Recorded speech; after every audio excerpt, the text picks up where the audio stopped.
But मैं आपसे आज बहुत ही इम्पोर्टेंट मुद्दे जो है वो डिस्कस करने आया हूँ। ये जो डिस्कशन मैं करने आया हूँ इससे शायद मुझे भी नुकसान होगा बिजनेस का, बट कोई बात नहीं।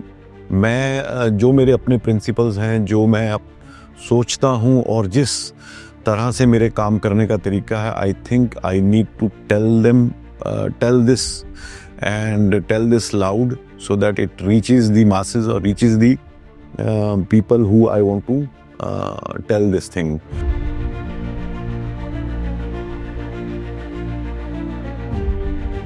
हेलो फ्रेंड्स, मैं Amit Kaushal, Gifter study abroad consultant Chandigarh से। आप मेरी इससे देख ही रहे हो कि क्रिसमस जो सीज़न है वो शुरू हो गया है and the mood across the globe in West, especially in Western countries, जो है वो हॉलीडेज का मूड है। और अगर मैं यूनिवर्सिटीज़ की बात करूं, कॉलेजेस की बात करूं या इवन डिपार्टमेंट्स की बात करूं, तो ये ऑलरेडी टुडे इज 15, तो हॉलीडे मूड में चले गए हैं। बट मैं आपसे आज बहुत ही इम्पोर्टेंट मुद्दे जो है वो डिस्कस करने आया हूं। ये जो डिस्कशन मैं करने आया हूं इससे शायद मुझे भी नुकसान होगा बिजनेस का, बट कोई बात नहीं। मैं जो मेरे अपने प्रिंसिपल्स हैं, जो मैं अब सोचता हूँ और जिस तरह से मेरे काम करने का तरीका है, I think I need to tell this and tell this loud so that it reaches the masses or reaches the people who I want to tell this thing, a message. और ये बात करेंगे। उसके बाद एक कल बड़ी हॉरिफिक न्यूज़ आप लोगों ने देखी होगी कि सिडनी के बोंडाई बीच में कल मास शूटिंग हुई, जहाँ पे more than 11 people have been declared dead और बहुत सारे जो हैं इंजर्ड हैं। So we all of us pray for the recovery of the injured ones, और जिन्होंने लाइफ अपनी लूज की है उनके फैमिली को भगवान परमात्मा ये इतनी हिम्मत दे कि वो इस ट्रैजिक लॉस को बर्दाश्त कर पाएं। सो हमारी पूरी टीम की तरफ से और मेरी तरफ से sincere condolences to the deceased ones and their families. तो अब इससे होगा क्या, इससे और चीज़ें, क्योंकि आप अगर सोशल मीडिया को ट्रैक कर रहे थे तो सोशल मीडिया पे यही आ रहा है कि मास इमिग्रेशन जो है कहीं ना कहीं वो एक कारण है कि लोग यहाँ पे, although it is not related to mass immigration, it is related to one idea I think which is, उसको आप बिल्कुल जनरलाइज नहीं कर सकते। बट होगा क्या, जैसे कि आपने देखा कि यूएस में बहुत सारी स्ट्रिक्टनेस हो गई है, उस तरह से ही लोग जो हैं वहाँ पे वो चाहेंगे कि भाई यहाँ पे कम से कम लोग आए, और जो लोग आए और आके अगर वो सीरियस नहीं है, सिंसियर नहीं है, तो उनके ऊपर एक बहुत बड़ी गाज गिरने वाली है, यानी कि वो दिल be made the scapegoats. So for us it is very important that we abide by the rules and the regulations. अगर हम स्टडी के लिए जा रहे हैं तो स्टडी करें, हम जिस भी वीज़ा पर्पज़ के लिए जा रहे हैं सिंसियरली करें। और एक ये बहुत अच्छी बात है ऑस्ट्रेलिया की, वहाँ पे इवन आप अगर यूनिवर्सिटीज़ में पढ़ते हैं और आप रेगुलर स्टूडेंट है, पार्ट टाइम जॉब करते हैं, you earn good amount of money, so that बहुत सारे ऐसे स्टूडेंट्स भी हैं। देखो, मैं इस चीज़ को आपको ये नहीं बोलूँगा कि हाँ गारंटी है ऐसा कि लोग अपनी फीस निकाल लेते हैं, but I have seen so many students who are doing so well while studying in the universities, और बहुत काफ़ी हद तक वो they generate good amount of money during working part time, और वो लीगली काम करते हैं, they don't exceed the working hours.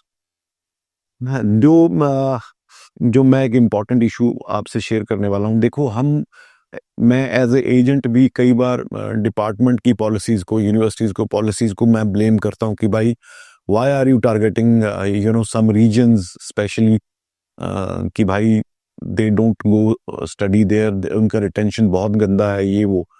But कहीं ना कहीं मेरे को अभी ये चीज़ समझ में आने लग गई, और मुझे भी लगने लग गया कि एक पर्टिकुलर रीजन से जो स्टूडेंट है वो जाता है वहाँ पे, वो पूरा एक सिस्टम है, फैमिलीज को भी पता है कि हाँ बच्चे ने जाना है, वीज़ा लेके जाना है यूनिवर्सिटी का, और वहाँ जाके उसने चेंज करना। अभी मेरी किसी से बात हुई, किसी पेरेंट से, और I have found 3 of my students who I sent to Griffith University. तो उन्होंने तीनों ने जी 6-6 महीने अपना प्रोग्राम किया और तीनों ने एक-एक करके they changed the university. Now university sent us the mail कि भाई there is a retention issue, you need to speak to the students, और we are sending the because उनमें से 2 ने तो वेट सेक्टर में ही कहीं पे यानी कि ट्रेड कोर्सेज में एडमिशन ले लिया। तो university said that we are going to notify this to the Department of Home Affairs because they have breached the visa condition and all that, and क्योंकि इसके ऊपर बहुत बड़ी डिबेट चल रही है, इस वजह से मैं आज चाहता हूँ कि वीडियो बनाऊं।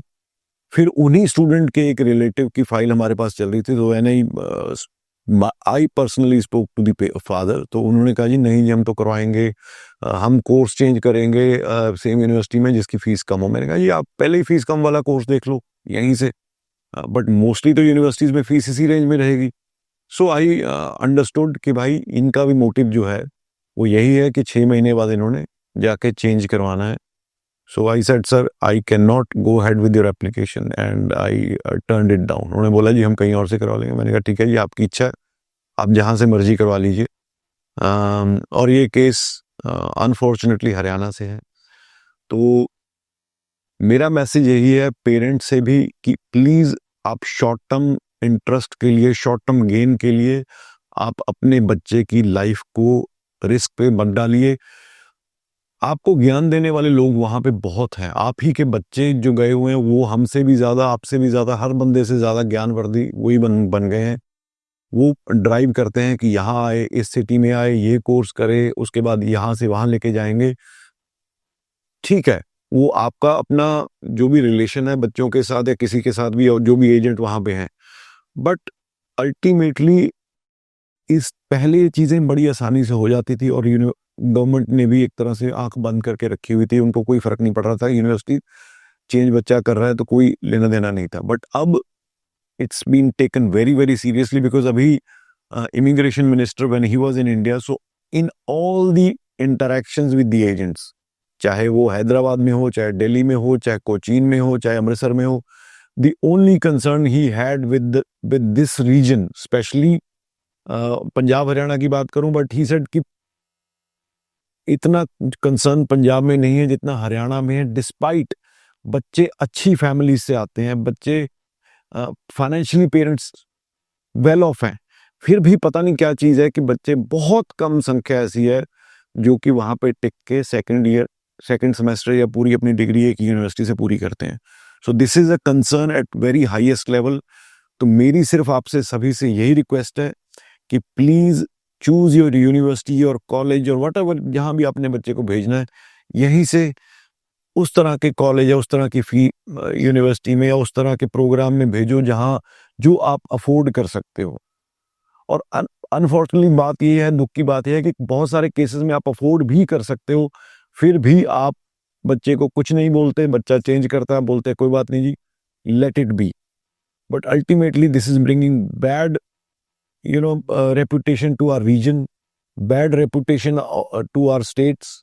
और इसका खामियाजा हमने पहले कनाडा में भुगता है और वही चीज़ हम उसी चक्कर पे हम ऑस्ट्रेलिया के नाम पे भी मतलब ऑस्ट्रेलिया में भी हम यही काम कर रहे हैं। और कोई बड़ी बात नहीं है कि स्पेसिफिकली वो हो सकता है कि जैसे कनाडा ने ऑलमोस्ट वीज़ा जो है कम कर दिए हैं, उसी तरह ऑस्ट्रेलिया भी कर दे अगर हम अपनी कंटिन्यू यही चीज़ें करते रहे। अगर हम जो वीज़ा बना है, ये सब क्लास बनी है, जिन प्रोग्राम्स के लिए जिस पॉलिसी को लेके, वो पॉलिसी अगर हम अडेयर नहीं करेंगे तो बड़ी बात नहीं है कि ऑस्ट्रेलिया में बोल दे थैंक यू सो मच, हमें आपकी ज़रूरत नहीं है। तो प्लीज़ इस बात को सोचिए। मेरी बात से बहुत ज़्यादा मेजॉरिटी लोग सहमत नहीं होंगे, कोई फ़र्क नहीं पड़ता। मैं हमेशा चाहूँगा कि बच्चा अपनी पढ़ाई जहाँ मैं जब भेज रहा हूँ वहाँ जाके पूरी करे। अगर आपको लगता है कि कोई आपको शॉर्टकट्स वाला कहीं और एजेंट मिलता है, प्लीज़ वहाँ जाइए। बट अगर आप मेरे पास आ रहे हैं तो मेरी एफर्ट रहेगी, मैं आपको बाद में ही बोलूँगा, 6 महीने बाद भी बोलूँगा कि आपने फीस जमा कराई कि नहीं कराई, और वो आपके भले के लिए है। ये आपको शायद रियलाइज़ अभी नहीं होगा, बाद में होगा। Thank you so much.